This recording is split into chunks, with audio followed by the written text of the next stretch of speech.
Salut les amis, aujourd'hui je te fais une vidéo très courte mais très intéressante parce que je vais te présenter un outil qui va te permettre de calculer la qualité d'un compte Instagram. Alors ça a deux avantages, un double avantage. Le premier avantage, ça va t'aider à analyser ton compte, donc ton compte personnellement.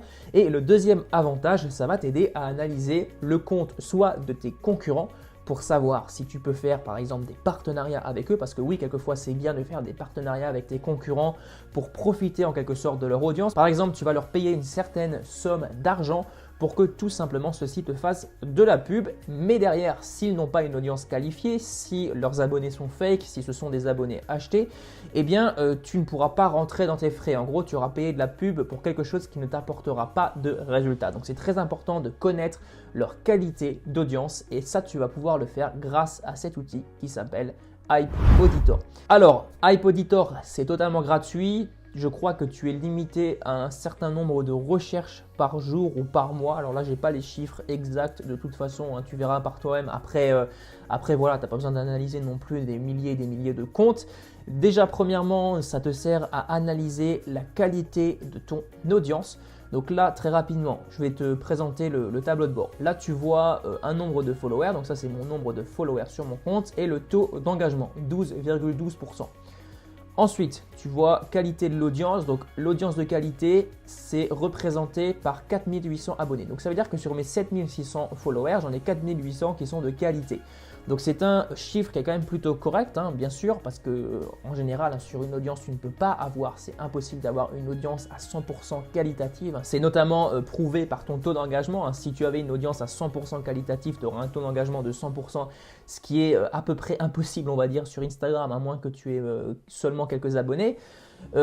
Autre chose, je vois l'authenticité d'engagement par post, c'est de 580. Donc ça, c'est un ratio d'engagement, c'est le nombre de likes, nombre de commentaires, etc.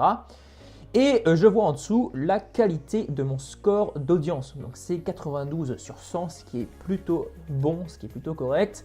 Et on va dire que c'est un très bon indicateur que je vais dans la bonne direction. Et ça va être exactement la même chose pour ton compte. Si ton compte Instagram a un mauvais score de qualité, eh bien c'est qu'il y a un petit problème, c'est qu'il faut peut-être modifier certains éléments.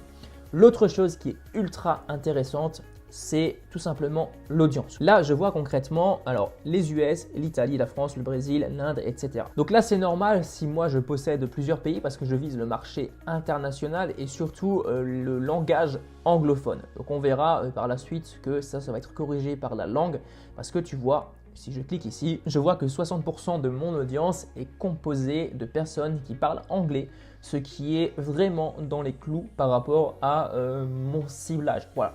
Ensuite, tu as le reach de ton audience. Alors, il te donne des indications par rapport à ça. Il te dit qu'il est bon, par exemple, ou mauvais. Là, tu auras tout simplement une notation, donc un pourcentage, 79,7% de l'audience ont moins que 1500 abonnés, ce qui est plutôt pas mal.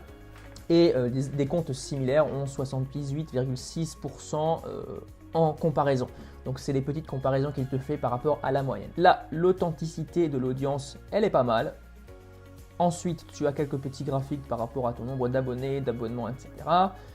L'intérêt de l'audience, ça c'est aussi un point qui est hyper important. Là, tu verras si vraiment tu as bien ciblé tout simplement les gens. Tu vois que 79% de gens sont intéressés par la photographie et par le tourisme et le voyage. J'en ai 70%, donc clairement c'est dans le sujet du compte, hein, il n'y a vraiment pas de problème là-dessus. Je vois que j'ai vraiment bien ciblé les gens. Ensuite, l'engagement. Donc 909 likes en moyenne par post et 28 commentaires par post, ce qui est excellent comparé à la moyenne. Après, ce que je t'invite à faire, ne te base pas forcément sur la moyenne parce que très souvent, comme tu le vois, elle est très faible parce que tu as des gens qui font un petit peu tout et n'importe quoi sur Instagram et ça vient un petit peu baisser la moyenne.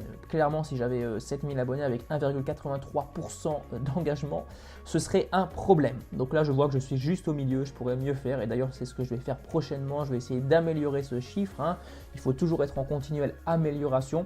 Parce que comme je l'ai dit ou je vais le dire, parce que je n'aurai pas encore publié la vidéo, mais comme je vais le dire sur ma prochaine vidéo YouTube, c'est très important d'avoir plus d'abonnés, mais ce n'est pas la chose la plus importante. Si tu as de plus en plus d'abonnés et de moins en moins d'interactions, il y a un petit problème. Voilà, je pense que c'est important de faire la distinction.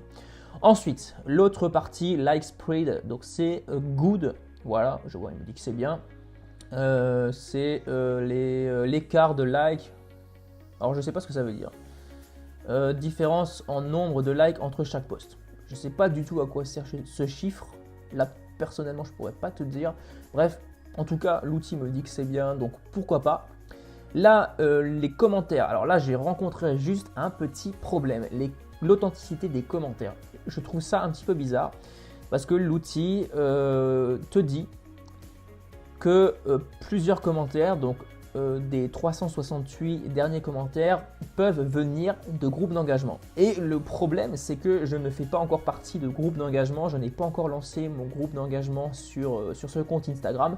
Donc, why? Pourquoi il me dit ça? Ça, j'en sais rien. Alors, peut-être que c'est les mêmes personnes qui viennent commenter tout le temps. Donc, ça peut venir de ça, j'en sais rien. Dans tous les cas, c'est pas forcément un indicateur qui est vrai, là, comparé aux résultats que j'ai, comparé aux actions que je fais sur mon compte. À voir. Voilà, ne tiens pas forcément compte de ce truc. Si vraiment, là, tu as les mêmes personnes qui viennent commenter, c'est pas forcément vrai. Ensuite, tu as le ratio like-commentaire. C'est aussi un point qui peut être intéressant. Donc 3,1 commentaires par 100 likes, c'est voilà, c'est à peu près dans la moyenne. Je pourrais faire mieux, mais en fait pour le moment je n'ai pas répondu à tous les commentaires, c'est peut-être dû à ça. J'ai une grosse session là qui arrive prochainement de réponse aux commentaires, ça va considérablement augmenter mon taux d'engagement.